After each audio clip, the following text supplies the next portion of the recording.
Si Gail Katz ay iniulog ng buhay ng kanyang asawa sa Atlantic Ocean mula sa maliit na eroplano na kanilang sinasakyan. Paano umantong sa ganitong pangyayari ang kanilang pagsasama?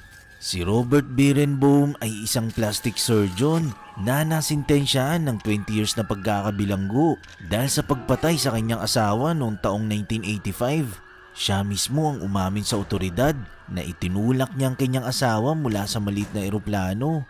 Si Robert ay kilalang biyasa sa pagiging piloto. Halos 3 dekada bago niya inamin ang kanyang ginawang krimen. Ang katawan ng kanyang asawa na si Gail ay hindi na natagpuan pa. Ayon sa testimonya ni Robert, nagtatalo raw silang mag-asawa habang nakasakay sa maliit na eroplano. Dahil sa sobrang iritan na niya sa kakasigaw sa kanya ng kanyang asawa, ibinuksan nito ang pintuan ng eroplano habang lumilipad at inihulog ang kanyang asawa sa Atlantic Ocean.